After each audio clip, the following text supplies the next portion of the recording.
Good morning, YouTube, and welcome back to the channel. This is IMAX Sports with another football video, and today I'm going over the Saints-Chargers game from Monday Night Football. The Saints and the Chargers played last night.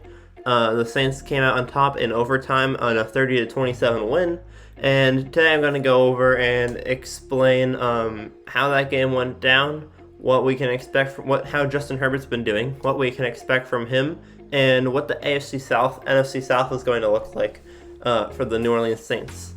So stay tuned and make sure to watch to the very end of the video to see all of the unique things that I'm going to go over. Not really unique, but you know.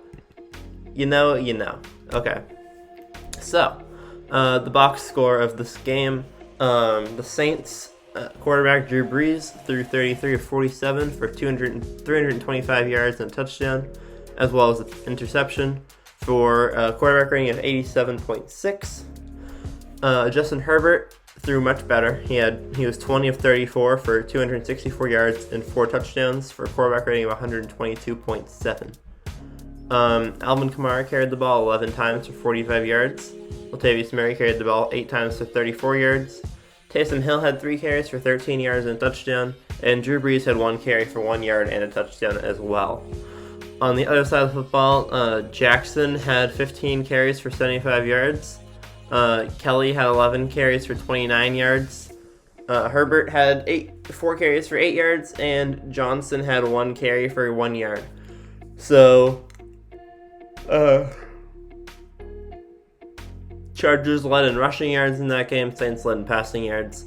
Pretty similar overall total yards for both teams. And each team had one massive receiving day. Emmanuel Sanders had 12 catches for 122 yards, and Mike Williams had 5 catches for 109 yards and 2 touchdowns.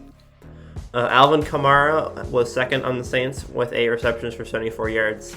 He is averaging over 130 yards per game, scrimmage yards per game, which is insane. He's probably going to continue to do that for the rest of the season. He is the heart and soul of this football team, and I'm excited to see how Alvin Kamara's season progresses. Dalvin Cook is right below him. Not Dalvin Cook. Some other Cook. He had 2 receptions for 52 yards and a touchdown. Anthony Callaway had 4 receptions for 34 yards. Latavius Murray had 2 receptions for 23 yards, and Fowler had 2 receptions for 11 yards. On the other side of the football, as we already said, Mike Williams had 5 catches for 109 yards and 2 touchdowns. Guyton had 1 reception for 49 yards. Keenan Allen had 2 receptions for 29 yards and a touchdown. Hunter Henry, 4 receptions for 23 yards and a touchdown. And Jackson had 5 receptions for 23 yards. So pretty similar numbers on both sides of the football. There were a couple extra receivers that caught 1 or 2 footballs that had under like 10 yards that I didn't include on this list. But pretty similar numbers from both sides. The Saints had a couple more yards, but the Chargers were more efficient and scored more touchdowns. But all in all, it was a very solid game, and it was really enjoyable to watch. Both teams were very electric, and it's exactly what you would have expected. Now, Justin Herbert is the talk. He is now 0-4, and Tyrod Taylor is 1-1, but that doesn't really count because Tyrod Taylor played a stupid team. And Justin Herbert has officially played 3 3-2 teams and 1 4-1 team. His average opponent record is 13-7. So he's having a tough schedule so far this season. And I think that he's going to end up going 7-8. So yeah, all of you are gonna say, "Oh, you just pulled that number out of the blue. You're just spitting facts." But yeah, I think that he's going to have an amazing season for a rookie. So they lost to the Chiefs 23-20 in overtime. That's impressive. You don't lose to the Chiefs in overtime. The Raiders beat the Chiefs, but this Chargers team was able to hang with one of the best teams in the league. Next week against Carolina. Carolina doesn't have the best team in the league, but they are 3-2, and the Chargers were able to hang with them as well. In a one-score game, 21-16. They also were able to keep the Tampa Bay game close. The Tampa Bay game ended 38-31 for Tampa Bay, and that was also another close game where the defense ended up losing the game for them.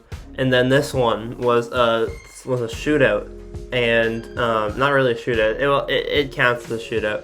It was 20-20. The Saints scored another touchdown, making it 27-20. Justin Herbert went down the field in a matter of minutes and got the final touchdown to tie up the game. And then the Saints got the ball first. They got a field goal, and he just couldn't get it into the end zone. So final score 30-27. He's had a very strong start to his rookie season. He's thrown for 9 touchdowns and only 3 picks, and he has 1 rushing touchdown as well. So he has 10 touchdowns in 4 games, which is very impressive. And over the course of a 16-game season, that's 40 touchdowns. He also has over 300 yards a game, or just about 300 yards a game, and a completion percentage of about almost 70%, which is pretty good. He's having a very good season, and I think that with the opponents that he's playing coming up, he's playing the Jets, the Dolphins, the Broncos again. I think that he can win one of 2 against the Raiders, because they play the Raiders twice. There's 2 other teams that they're playing pretty soon that I think that they have a very good chance. The Jaguars are one of them. And so I think that Justin Herbert can come out of the season with 7 wins. And he had a rough start, but I think that he's going to have a very solid season, and then next year they're just going to improve. They had a very hard schedule to start off the season. They had some very tough games at the beginning, and then some very weak games at the end. And so I think that he's going to have a very strong end to his season, and he's looking very good for a rookie quarterback.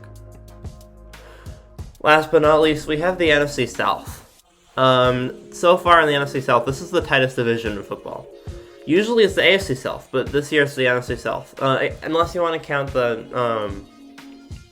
NFC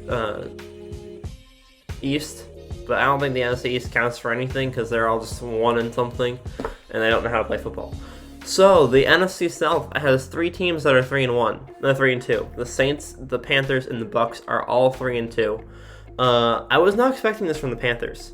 I thought that the Saints and the Bucks would go 12 or 13 wins, and the Panthers would have probably about 4 wins. But so far, the Panthers have surprised me, and the Saints and the Bucks have not had the strongest start to the season that I would have expected. So they're all tied up, and I think that in this situation, the Buccaneers have a very good chance of coming out on top. I want to say the Buccaneers will end up with 11 wins, the Saints will end up with 10, and the Panthers will end up with 9. But we really don't know yet. I also haven't really looked in depth at their schedules for the rest of the season. I know that I looked in depth at their schedule before the season started, but I haven't looked at their schedules much since then. So I don't really know who the Panthers are playing later on in the season. But I think it's fair to say that they could all easily get 8 wins. The Saints could probably end up with 10. The Bucks could probably end up with 11. And you could definitely see 2 playoff teams out of this division. I think that the Bears are going to be fighting with the Saints and the Panthers for one of the playoff spots. And the other playoff spot will be the Rams will probably end up getting that. So you're looking at 5th seed Rams probably at 10 or 11 wins. And then you'll have the Saints and whoever else fighting for the Saints and the Bears fighting for that 6th seed. So this will be an interesting division to watch. The Panthers might end up getting that 6th seed, or the Bucks could end up getting it, and one of those 2 wins the division. So we'll see how it turns out, but the NFC South is a real battle right now, and I'm excited for the rest of the season to unfold. So thank you guys all for watching this video. I really appreciate it. All of the comments, all of the likes, all of the support on my previous video, the NFL Power Rankings, is amazing. I got 1,700 views yesterday. The video itself is up to almost 2,000 by now, and that's incredible. I never could have expected that. I know those videos have been doing well, but it's doing phenomenal, and I am so thankful for all of you guys. I'm up to 62 subscribers, which is insane. Hashtag road to 100. And I'll see you guys all tomorrow. Keep it up. Hope you enjoy my content. See you later. Peace out.